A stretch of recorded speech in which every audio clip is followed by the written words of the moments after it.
In this video, I will go over how to save money when buying photography camera gear on a budget. I will share my top 10 strategies that I personally use to avoid overpaying for the photography gear. Advice number 1 is to time your purchases around holidays and sales events. Major camera manufacturers have several sales events that are not necessarily tied to holidays. During these sale events, the selection of discounted items may differ. So the best strategy is to subscribe to your favorite manufacturer's newsletter, and they will send you updates about discounts. For instance, I am subscribed to Nikon's newsletter, and I regularly receive news about the major sales.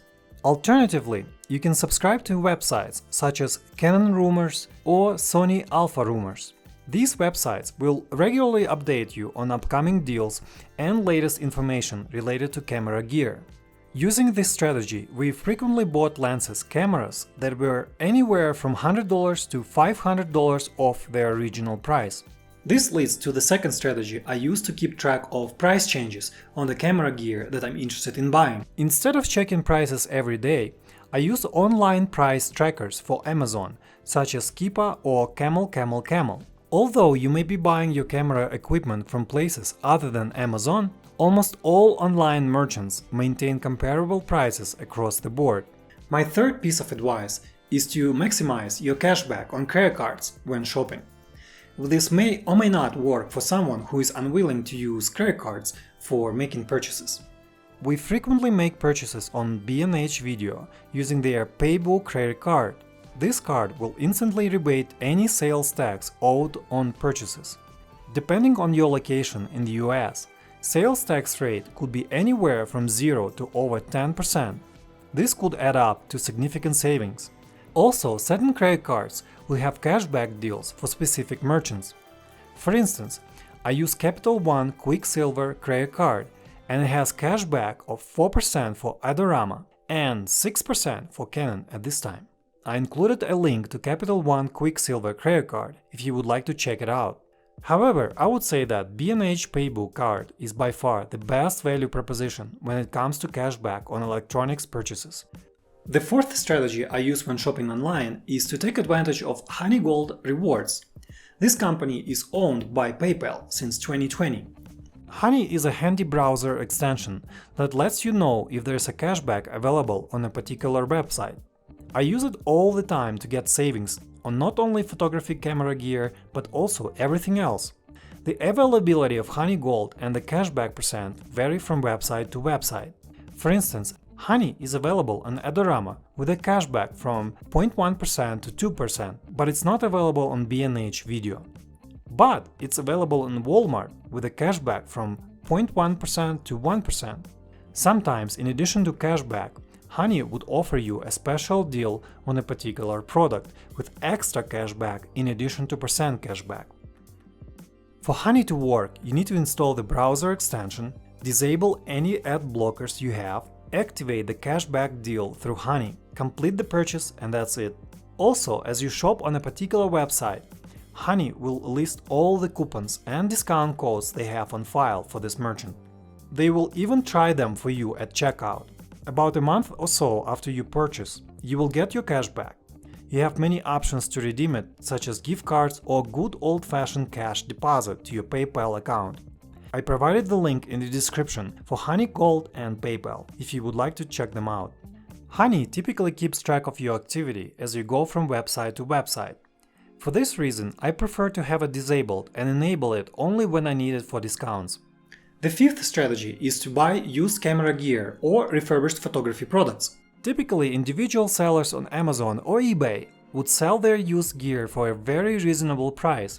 We actually purchased a used Sony camera a few years ago, and it worked perfectly fine. Also, other established merchants such as B&H Video, Adorama, and Amazon offer refurbished or used products at a discount on their websites. Typically, they provide a certain guarantee ranging from 30 to 90 days to return products with no questions asked. There are also other websites that specialize in selling used gear only, such as K&H Camera, Lens Rentals, and MPB. I left the links to these websites in the description down below. The sixth strategy is to buy older models of cameras and lenses. At the end of the day, no matter how great your gear is, your photography will be as good as your skill level.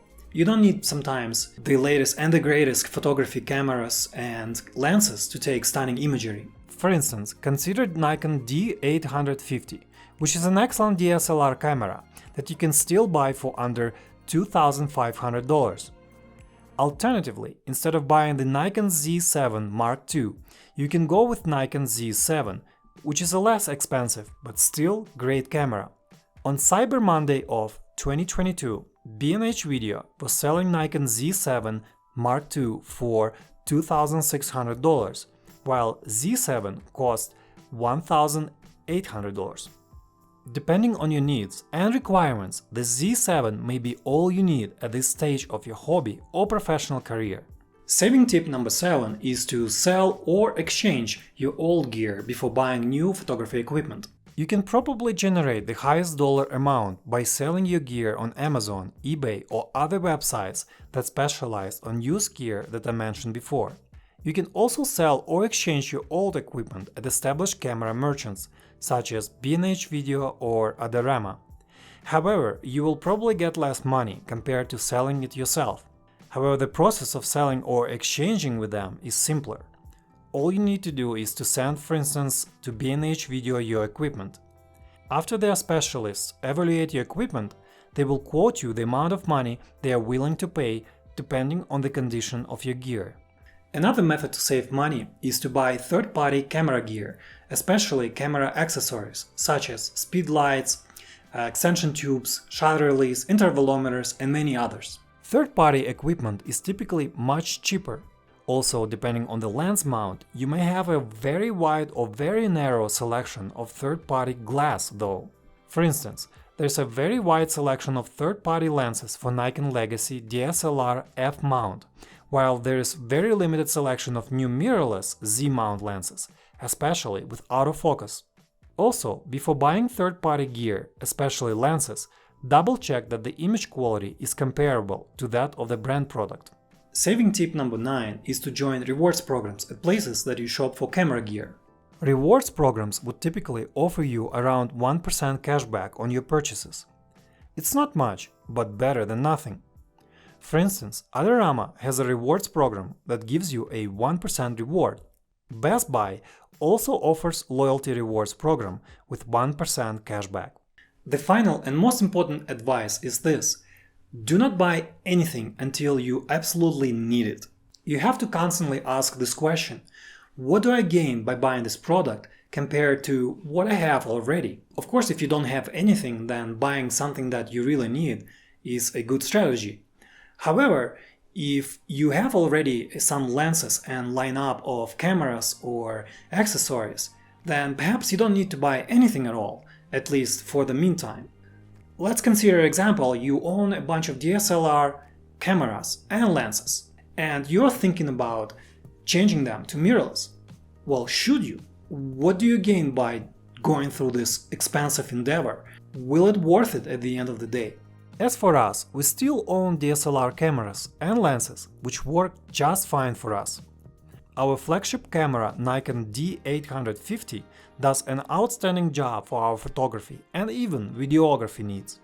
Of course, I would like to get my hands on newer, sharper Nikon lenses and Z cameras with better video quality. But at the end of the day, I do not view this expensive upgrade as a worthy adventure at this time. Same goes for all other gear purchases that we may have on our mind. When we buy photography equipment, we tend to build it up very slowly and strategically. We also tend to stay away from kits and bundles because they typically contain low-value items that you may not necessarily need down the road. Also, some photographers suggest to rent equipment and to try it out. Although we never tried it, renting may be a viable option when you need something a few times for a short project, or you may want to try a product before buying it. I included the links to the reputable companies that specialize in camera equipment rentals. I hope this video will help you to save money on your next camera gear purchase. Also, check out the description to this video, where I left many links to the resources that I discussed here. If you found this video helpful, please give it a like and subscribe to our channel, where we frequently post travel guides, photography and video tutorials.